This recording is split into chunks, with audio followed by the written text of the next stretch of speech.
Baby Phat is one of the most influential commercial fashion stories of the late 1990s and 2000s, a streetwear to lifestyle brand that codified early Y2K feminine hip-hop style, translated it into fast revenue, and, after a period of dormancy, was reacquired and relaunched by its creative founder. In today's episode of Let's Talk Couture, we're going to trace Baby Phat's founding and timeline, its financial growth and major business deals, its advertising and partnerships, the signature design language it created, and the brand's broader cultural legacy.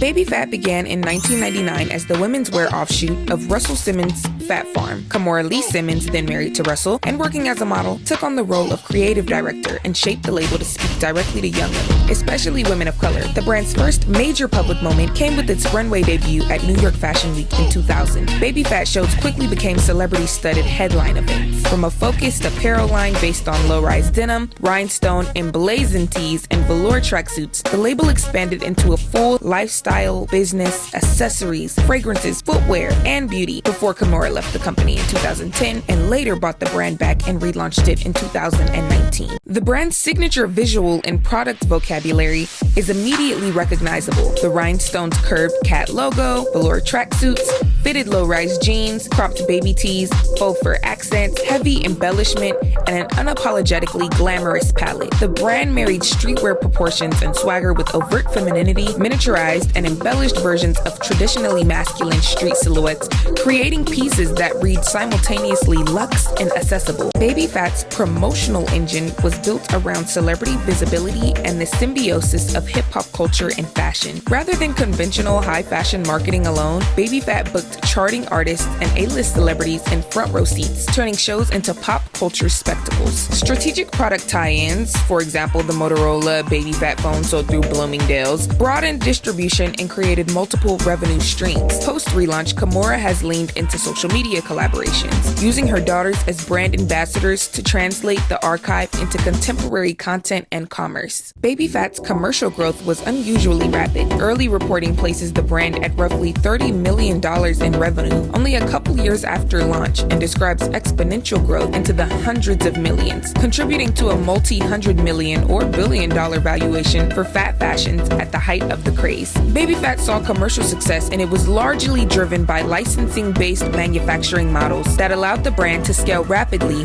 while minimizing operational risk. Rather than producing garments in-house, Baby Phat functioned primarily as a design and branding entity, outsourcing production to overseas manufacturers, particularly in China and Southeast Asia. This approach, common among large-scale fashion brands in the early 2000s, enabled high-volume output of denim, velour tracksuits, logo tees, and embellished outerwear. In 2004, Phat Fashions, including Baby Phat, was acquired by the Kellwood Company, reportedly in a deal reported in industry press around the low hundreds of millions, after which Baby Phat continued to expand its licensing and product partnerships. Fragrances with Coty, footwear lines, a Motorola co-branded phone, and a branded prepaid Visa program are examples from that era. When Kimora's contract ended and ownership changed in 2010, she retained certain licensing rights, notably fragrance and cosmetics, and ultimately reacquired Baby Phat in 2019 and executed a limited relaunch, including a collaboration with Forever 21 that sold out quickly. These deals illustrate a common life cycle in fashion: rapid organic growth, strategic acquisition by larger apparel companies, licensing to extend the brand, founder exit, and later reacquisition,